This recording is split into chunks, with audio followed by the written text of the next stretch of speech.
Well, shall we call this Monday, Eclipse Monday? Welcome, welcome, welcome, my friends. Thank you for tuning in. And I hope some of you or all of you saw this spectacular show in the sky.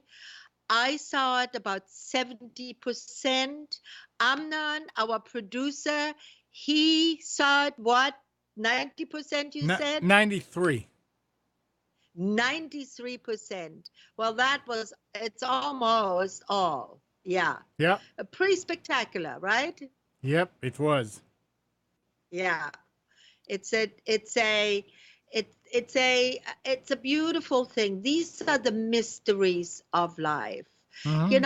Our world and our universe presents us every day with such spectacular things that at times I really think that it really does make you believe in a God that overlords all of that. It really does, because how could that be otherwise?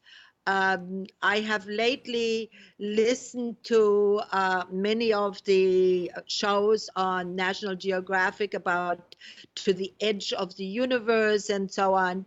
And it seems like Earth is an anomaly in our universe, because we have not found anything like our Earth. And it boggles my mind that we are not taking care better of it. If you talk to the astronauts, I've listened lately to a few interviews of astronauts who have gone to space and seen from space our Earth.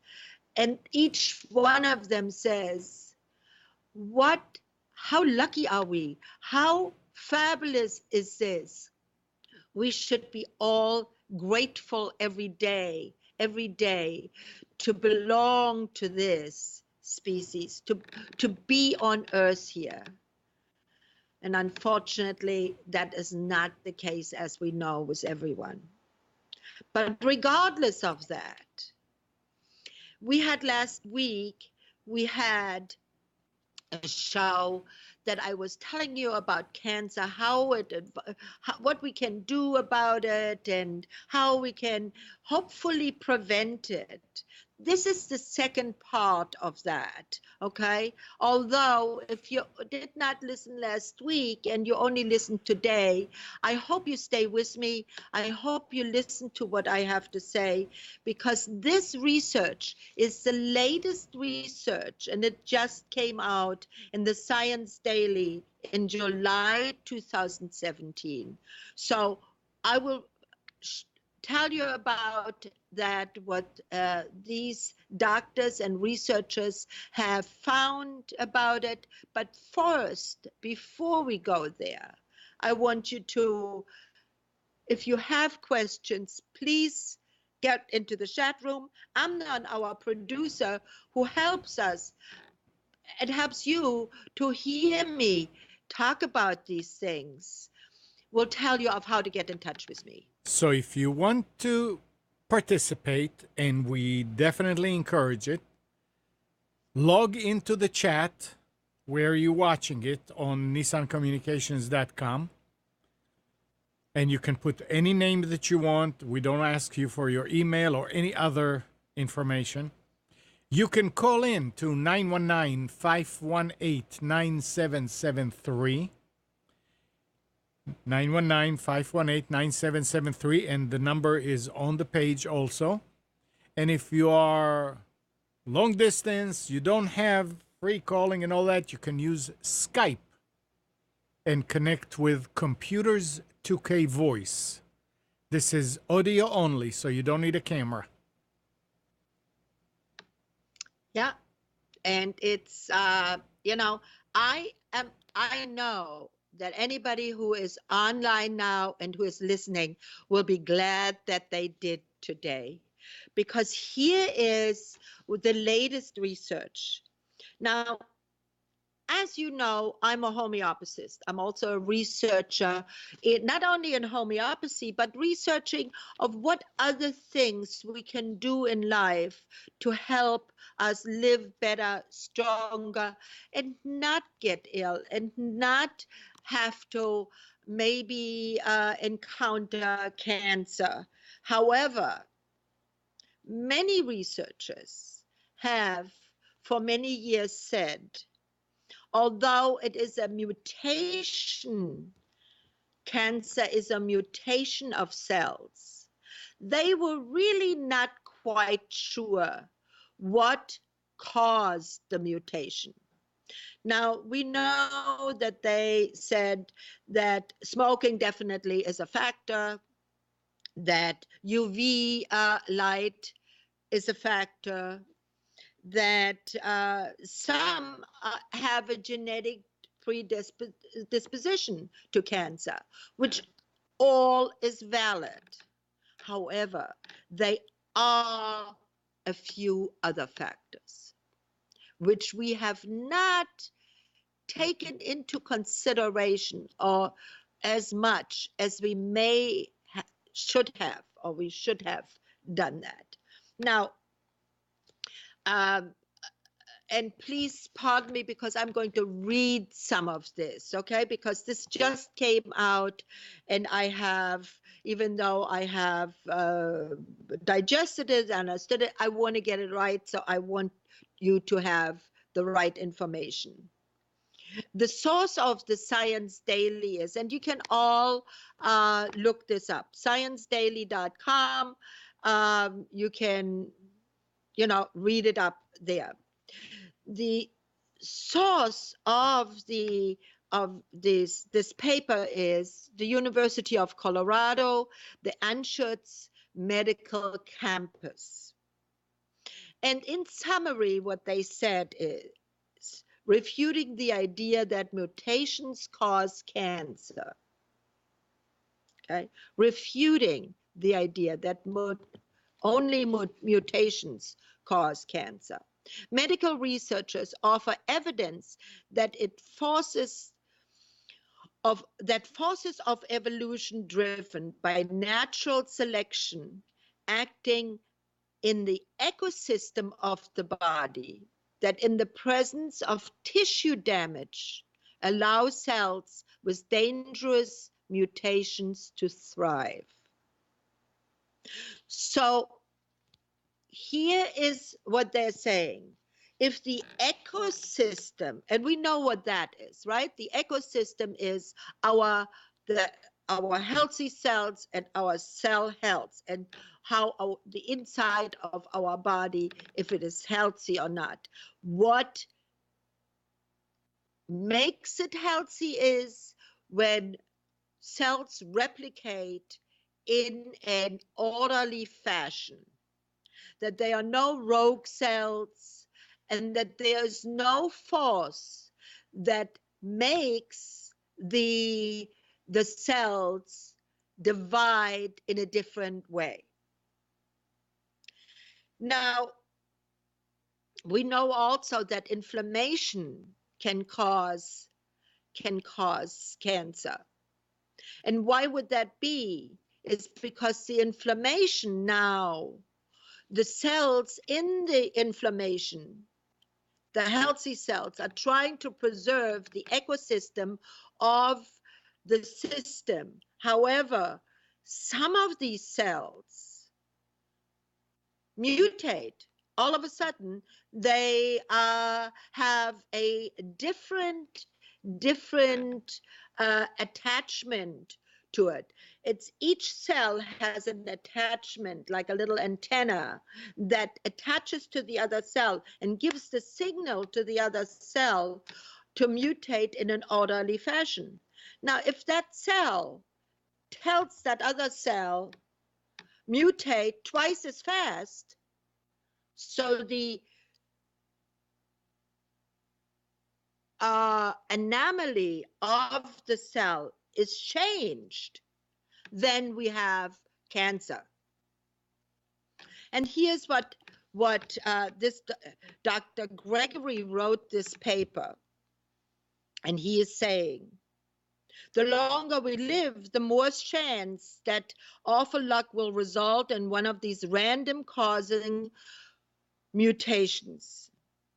This is the mutation accumulation theory of oncogeneticists. Cancers are caused by mutations that may be inherited, induced by environmental factors, or result from DNA replication error. That is what John Hopkins in March 2017 wrote. And this research was done by Dr. Tomasetti Lee and Dr. Fogelstein. Now, Dr. Gregory, who is attached to the University of Colorado, has found in his research that there's a parallel thread through these causes of cancer that reaches a much different endpoint. Did you get that? He found a different way. This is the thread of the microenvironment, the ecosystem of the body's tissues. Age and exposures like smoking and UV radiation damage to the body's tissues. He wrote in the journal Cancer Research, James D. Gregory, PhD, Deputy Director of the University of Colorado Cancer Center, offers evidence that forces of evolution driven by natural selection acting in the ecosystem of the body, that in the presence of tissue damage allows cells with dangerous mutations to thrive. Now, cells containing dangerous mutations exist all the time, but are commonly outcompeted by healthy cells that are optimized to live in healthy tissue. It is only when the tissue's microenvironment is degraded by smoking, sun, chemical exposure, age, etc., that these cells mutate, find themselves most fit and suddenly able to outcompete healthy cells, and so establish themselves in the landscape of the body. Mutations are still required for cancers, but changes in our tissues as we age or engage in activities like smoking are the primary determinants of who gets cancer and how cancer risk relates to known causes, which tissues occur, and when these cancers develop in life, then we have. Now, that can happen also, which has shown, especially breast cancer. I do believe that breast cancer, many breast cancers, could be prevented if women would not wear underwire bras. I've said it before, because what Dr. Gregory has found, I have been a proponent for many years already, that I do believe that damage to our cells also blows. When I was growing up, my mother would tell my brother, because we used to love to wrestle and we fought. I was always a little bit of a tomboy. And so she would always say, don't hit her in the breast, because blows to the breast as a young woman can result in tissue damage. And that tissue damage, as it is found now, can eventually result in mutation of cells. And when that occurs, cancer occurs. Dr. Gregory gives you a different way of visualizing this. One is with the dandelions in a lawn.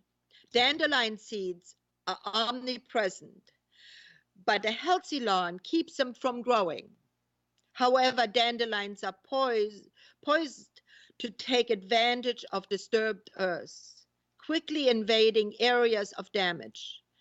In our comparison, seeds are like genetic mutations. They always exist, and it is the conditions of the ecosystem that decides whether or not they grow. And that means if there was damage to tissue in one way or another, either physically or by chemicals, using chemicals every day on your body and in our environment can cause these damages.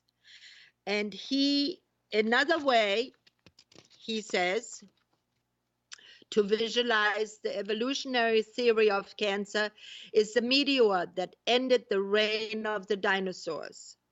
The meteor's dramatic restructuring of the Earth's ecosystem rendered dinosaurs less fit and also stimulated the evolutions of many new species, including a variety of mammalian species. Environmental change promotes speciation. A similar process in our tissues can lead to what is essentially a new cellular species, cancer. So in the future, we may become a different species because of the presence of cancer cells. That does not mean that cancer will just eradicate all of human life and all of life.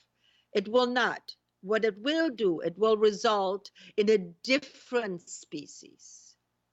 Hopefully, it will result in a species that is more adept to live in a toxic environment as we have created. And it will not change. Our environment will not change. We are on a runaway train, as we know, that will cause now all of the biochemical and pharma and all of that have for years thought if we poison the cells, the cancer cells, by radiation and by chemotherapy, we will eradicate it. It will not be so, as Dr. Gregory explains.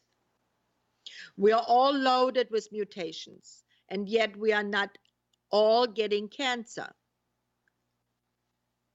We're not. Why? Dr. Gregory asked. His answer is healthy cells are optimized for healthy tissue. That's why it's very important to keep your body healthy. Make believe your body is a temple. You do not crap in your pet in a temple. You do not poison a temple. You revere it. You treat it gently.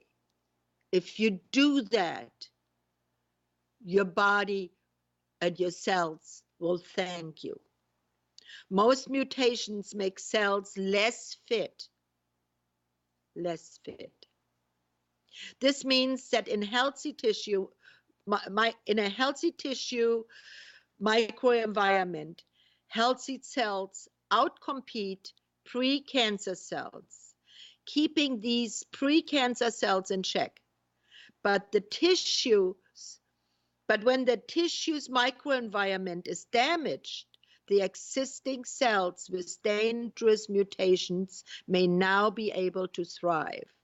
Now we know for a fact, and it has been reported many times, that the bacteria that now doctors are scrambling to find more antibiotics. We have for years, the last 100 years really, since Pasteur found that bacteria is causing tissue to deteriorate and make us sick, and who has found penicillin that which was the first antibiotica. We have, from then on, big pharma has developed stronger antibacteria and stronger ones, literally poisoning the bacteria. Now, what do you think that did to the healthy cells in our body, to the ecosystem in our body? Not very good. They are feeding us many. Now, the good news of that is it's not all bleak. The good news is that we are starting to be aware of it. Nobody wants mankind to perish. Nobody wants that. It was done predominantly because they didn't know any better. But now we are knowing, and we're starting to understand that just an antibacteria is not the right thing, because the bacteria are becoming stronger. Very much so, like cancer cells are becoming stronger. Many people who have had cancer, they go through chemotherapy. Cancer seems to recede. A year or two later, cancer is back, more ferocious than before. Why? Because these cells are learning. They are learning. Our cells all live and they learn. And we need to understand that. So for you to understand that is, stay away as much as you can from chemicals, household chemicals, all these spray in the air things that we do, these pheromones that are lodging in we breathe in. It can cause tissue to be not as healthy as it was before. And when that occurs, any mutation, any small mutation, can go rampant.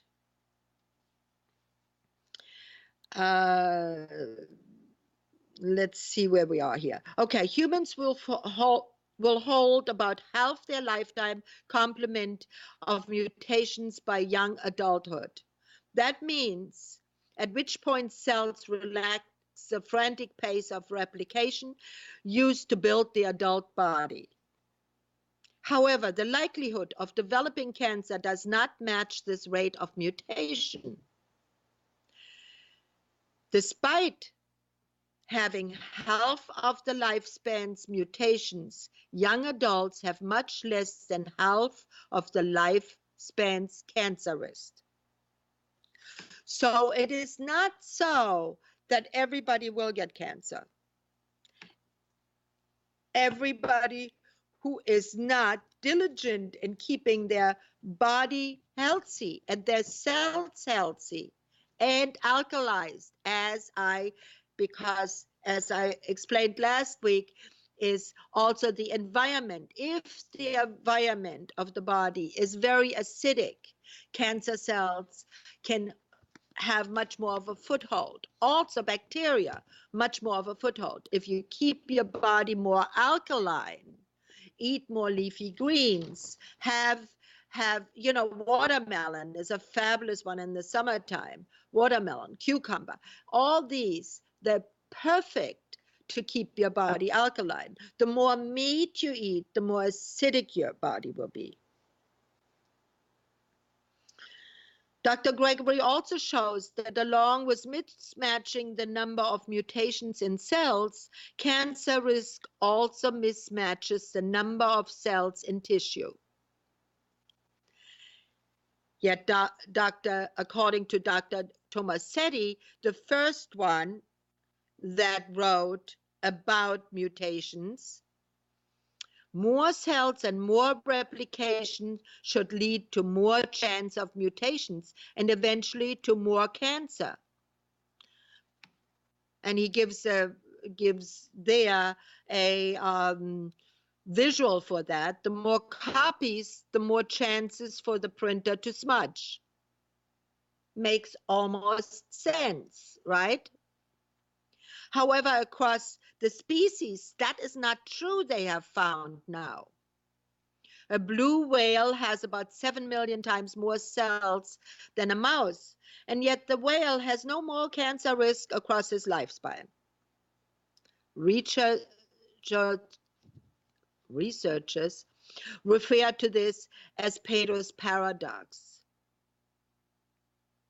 Dr. Gregory points out that the mismatch between mutational burden and cancer risk is vividly demonstrated by mice with a genetic malfunction that leads to dramatically increased mutation rate, an error in a specific DNA proofreading function. In these mice, many more mutations lead to no increase in cancer rates. It is not the presence of mutations nor the rate at which the mutations occur that drive the timing and the incidence of cancer. That's a very important statement. Work by Dr. Gregory and others has shown that cancer-causing mutations often make cells less fit. That's the crux. Cells in our tissues are close to just right for healthy young tissue. Cancer-causing mutations can disrupt this adaptation, leading to cells that are no longer optimized to their surroundings and eventually leading to elimination of mutant cells from the tissues. That is, unless disruption of the tissue in old age or following carcinogenic exposures adjust the surroundings in ways that make these same mutations advantageous. Now, I can tell you that many times, I am sure, I'm positive, that many times, especially with breast cancer and with that many of the tumors that have been found, let's say you go to a doctor, you have somewhat of a tumor, and oh yeah, it's cancer. Many of these, if they are contained, they know now not to be removed. It took them only, 75 years to learn this? They know that many of these mutations can be contained. And if the cells around that are totally healthy, the healthy cells will then outpace those cancer cells. And now they know, for instance, they call these encapsulated cancers. And people can live with these cancers for years and years. You don't have to, it's not always just a death sentence. And that is what this Dr. Gregory is apparently also saying.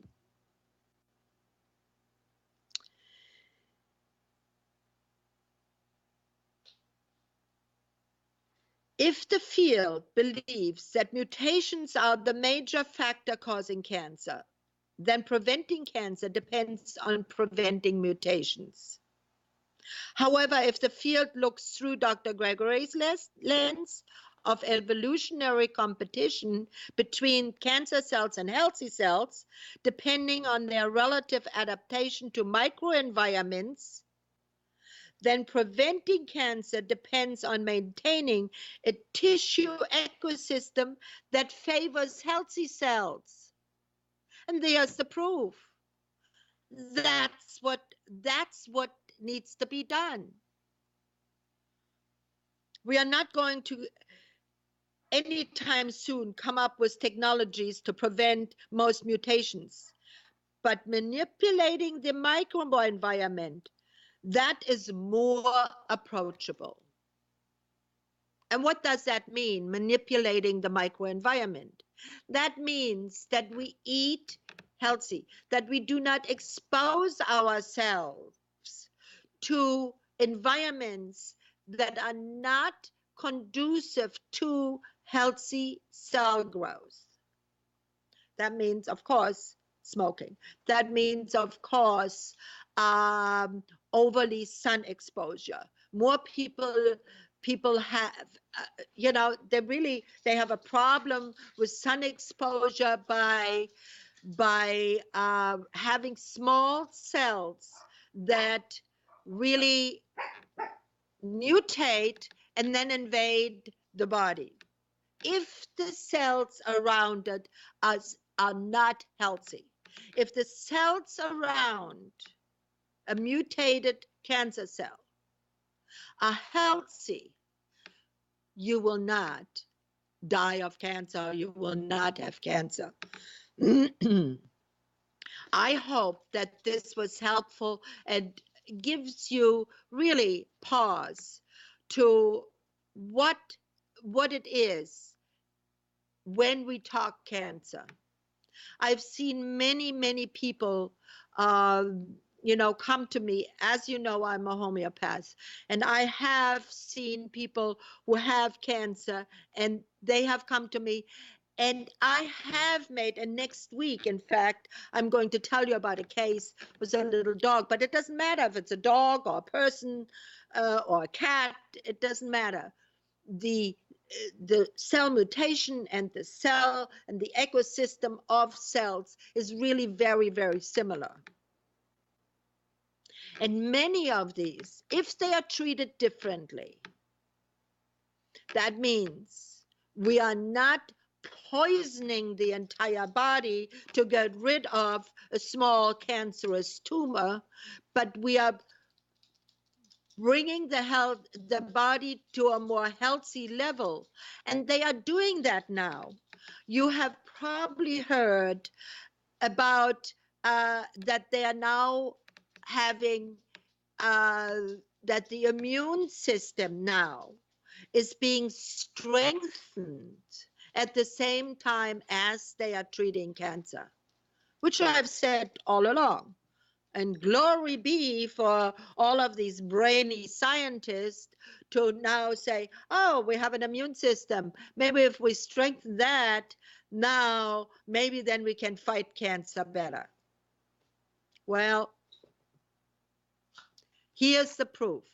Science Daily, Dr. Gregory has finally put pen to paper, research, and looked at it from a different perspective than just from the perspective of, let's rip it out and let's poison it and let's strip it and radiate it and what have you. And what that does to the rest of the body is really pretty devastating in most cases. Okay. Well, guys, I know that this was a heavy load today, and I know, but in the afternoon, usually I prepare for the show in the afternoon and so on. And I had, because of the solar eclipse today, I had one of my best girlfriends here who has gone through breast cancer. She had both of her breasts amputated. She was in bad shape for a couple of years. Thank God she is healthy now.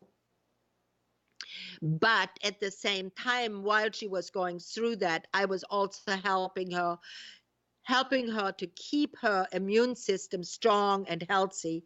And I think that's what caused her to be now a healthy woman, and she's going to have many more years to live.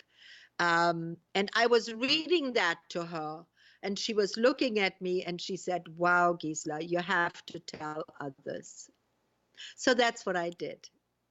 That's what I did. And I hope all of you have a wonderful, wonderful week. If you have any questions, you can also email me.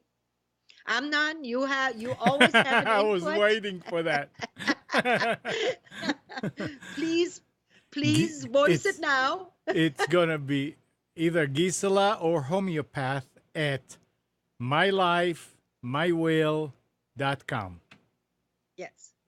And I'd be glad to answer. Like I said, this is not my research. This is research done by bona fide scientists. uh, because most of the medical community does not consider homeopathy a science or be valid. It's sad. It's sad. But they will get there. They will get there again, as they had been in the past. Now, next week, I will tell you the case of little TC, a tiny toy black poodle, who is going to hopefully enjoy a few more years of good life after he was so direly ill that I thought, well, you know, he smelled so bad that I thought maybe I should throw the dog away. So I naturally don't do that. I am a homeopathist by not only profession but by passion. So I wish you all a wonderful week.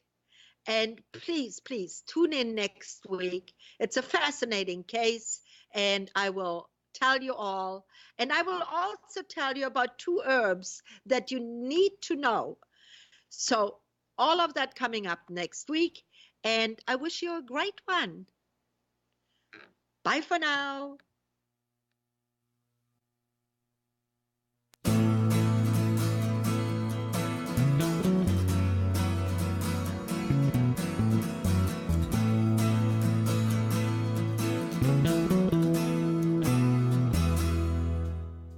You are tuned to the Nissan Communications Network.